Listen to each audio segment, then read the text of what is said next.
Welcome back to the RationalInvestor.com's Daily Brief. The answer to your question is learn the goddamn process, trade your trading plans, don't take too much risk on any one trade, and just let yourself get rich.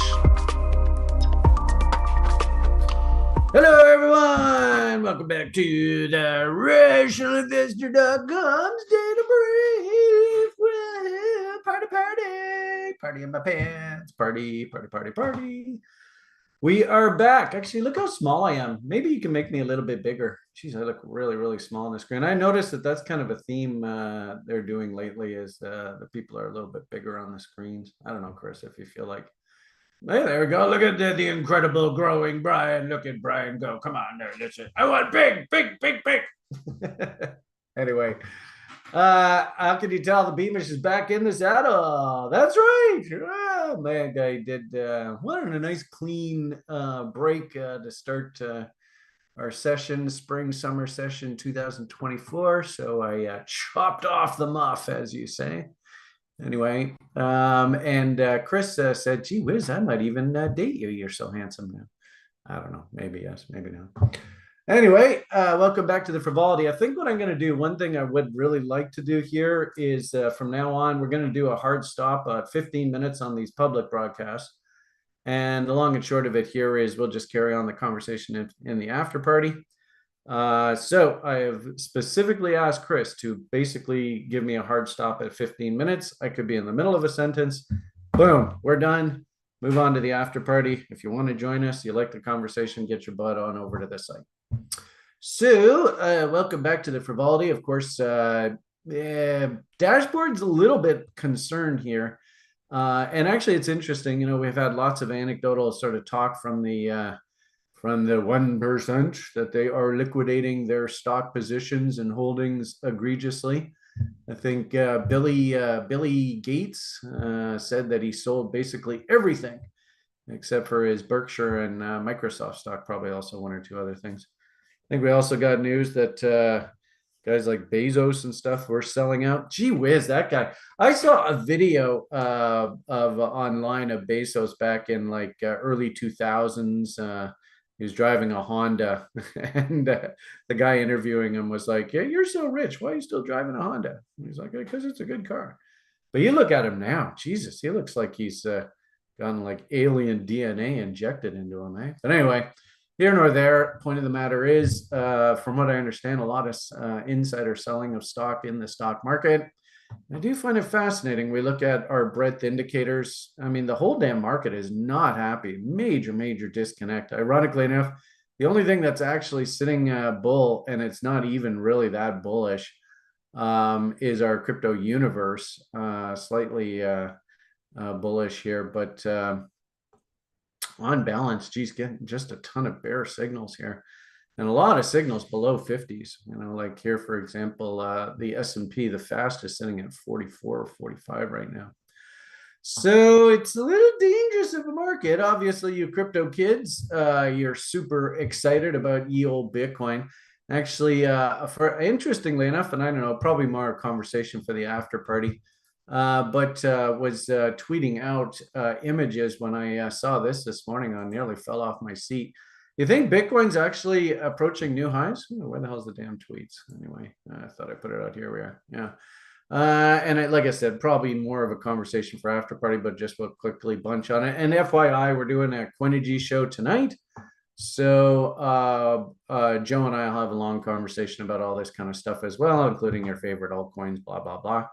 But, you know, I mean, looking at just something like a really simple image of the linear scale, boom, boom, boom, boom. This is on the adjusted monetary base. Of course, these 1% just keep diluting the crap out of the currency, you know, destroying the standard of living. Man, I was down in California. I mean, holy crap. California used to be the land of milk and honey, and it was just such a paradise to move to and live in. Now, with the hyperinflation, it's shocking. I mean, kind of a funny anecdote. We here in China used to go down to the States to actually enjoy cheaper prices. But as soon as we hit the California border, it's like, holy crap. Literally everything just doubled in price.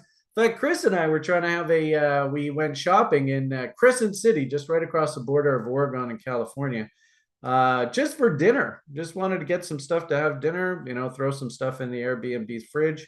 And it was like 70, 80 US dollars just for dinner. I mean, so point of the matter here is you actually think Bitcoin's running up to new all-time highs. We're not even anywhere close to all-time highs on the corn if you take into account all the dilution, which is scary, my friends, because good old fogging bombs, big fat W's. We are breaking out through these previous highs now here. This was the 2021 cycle. There is that massive money print that this stupid Fed bankster idiot crooks, pulled on us. And you think Bitcoin and stuff went to new highs? I don't think so. Ironically enough, all they did was just bring it back into the top end of the range. But now, I mean, you see the way Bitcoin's acting right now, it is breaking out and hard.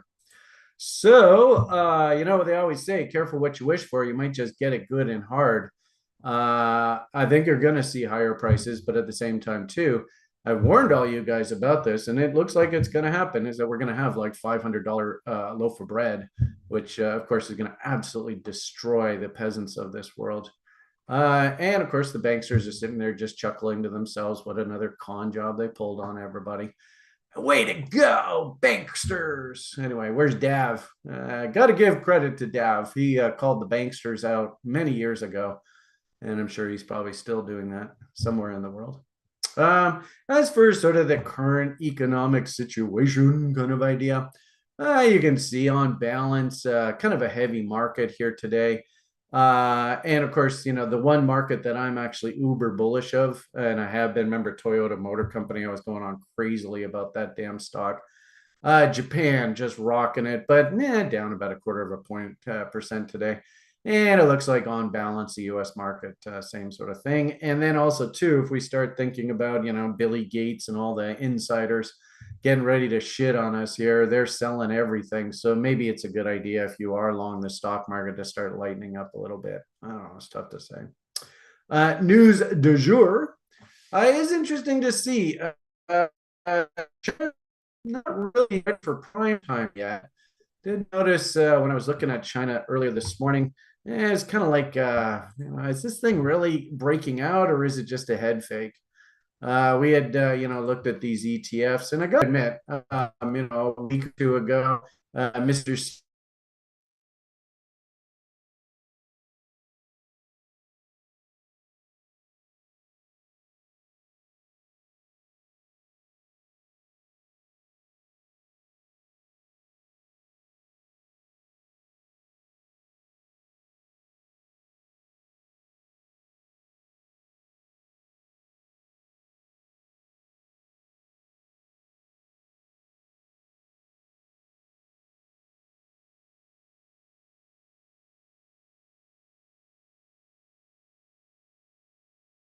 Bear with us if video cuts out a little bit here.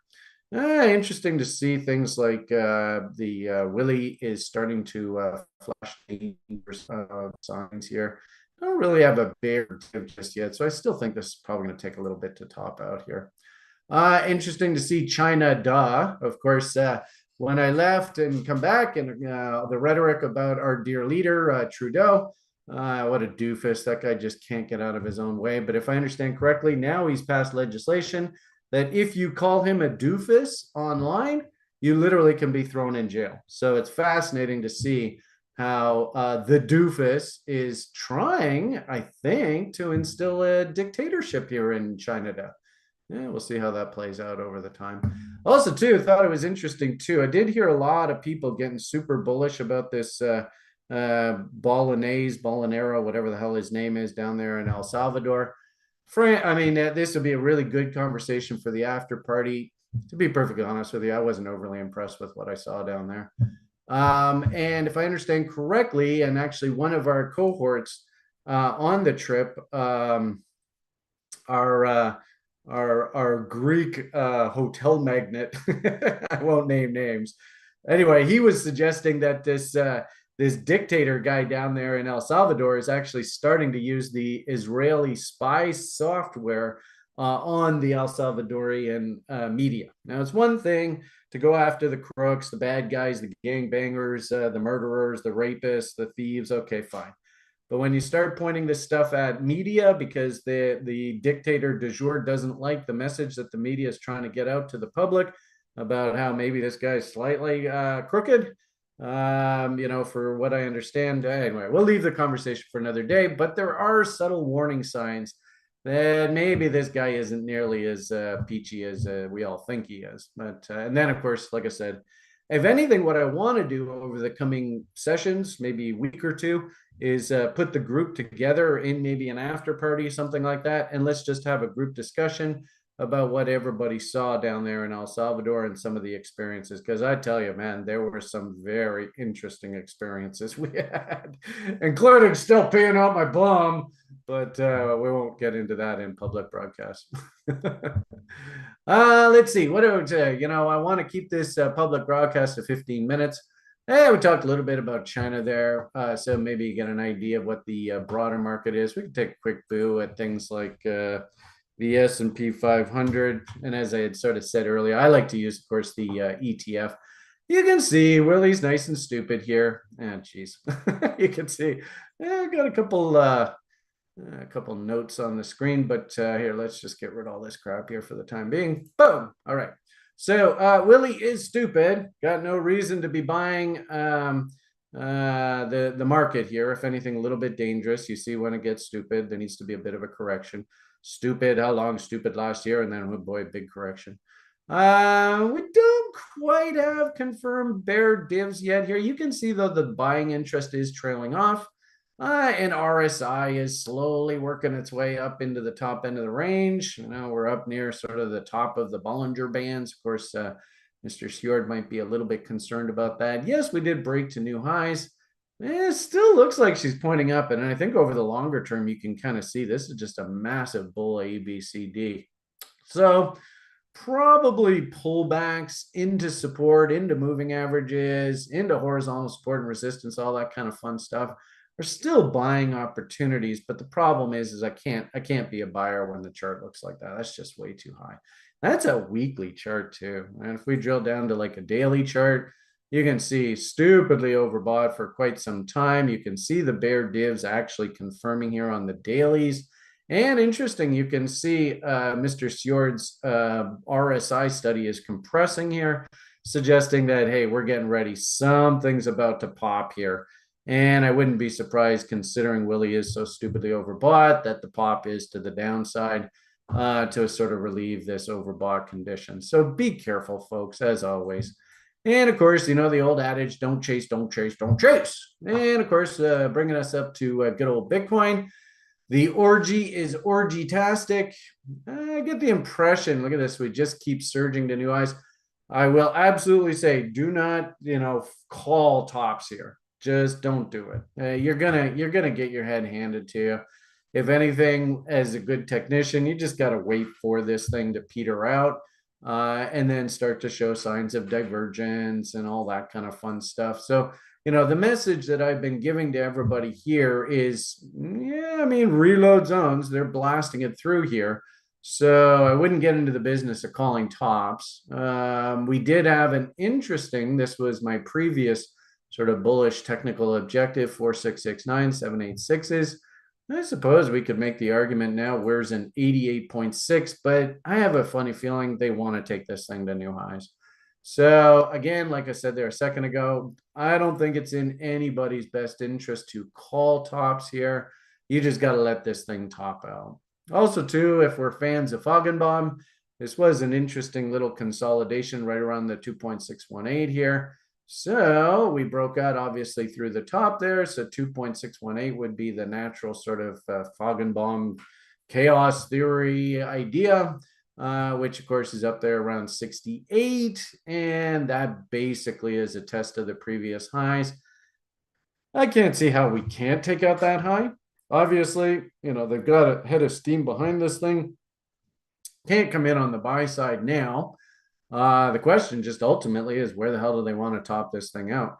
Well, maybe in the after party, we'll do things like AB equals CDs, try and give us some sort of price objective up here. But remember, I've been saying this for quite some time, and I don't have reason to change this tune whatsoever. Historically, Bitcoin loves to top out. There we are, 9:15. So I'll finish this sentence and then we'll head on over to the after party. So, Bitcoin loves to top out about, and same thing with Litecoin and actually, a lot of these POW kind of names. About a month or so ahead of the halvening event. We know the halvening event's coming in there about the middle of April. So the message hasn't changed at all. I would still look for this thing to push higher here into probably the middle of March. And here we are, the 28th of February.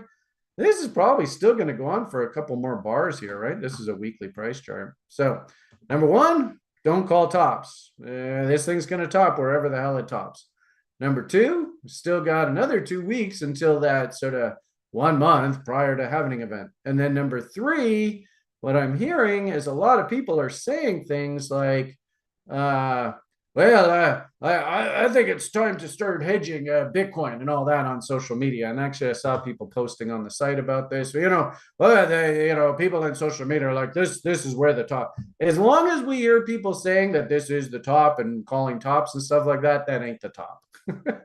So I don't think it's in your best interest to call tops here. It's going to top when it tops. It just let it do its thing. We'll have lots of this kind of conversation in the after party and in the Coinigy show tonight. So please tune in for that. And, if anything, like I said, on the tweet that I put out here just a few minutes ago, I mean, God, I was barking like crazy there a year or two ago. Does any of you remember this? I sure hope you all got your shit together. I mean, God, it was week after week, month after month. I kept barking about this over and over and over. Well, guess what, folks? It's now here. And the problem is that the public is now going to come in and buy. And of course, they're going to get their heads handed to them, which is, so classic. So anyway, enjoy the rally for the next, couple of weeks. I would say probably within about a month or so of that halvening event, we'll start topping out. But as it is right now, I wouldn't get in front of this. I mean, I don't think we go straight up from here kind of idea, but it's just an interesting illustration that, actually I'm hearing a lot of people actually starting to come out and say, well, this Bitcoin rally, it's probably not going to be that big. And the fact that people are actually saying that actually leads me to believe that this thing's just, we haven't even gotten into the bull market yet. I mean, that happens after the halvening event. So what the heck, take this damn thing? This could be just, well, the one thing I will say is I feel very confident that Lily's going to get his house with the Bitcoins. So come on over to the after party. Let's have some fun chatting a little bit more about what the hell happened in El Salvador. Talk a little bit about altcoins. Man, some of these alts are just going crazy. And a lot of people are making a lot of money on CRI sites. So congratulations to everybody who did get their shit together. And unfortunately now, don't chase. Anyway, we'll finish the conversation off ahead. Have yourselves a great day. PMA for the win. Slow and steady wins race. Remember what your number one job is. Don't take no win knuckles ahead. Bye for now.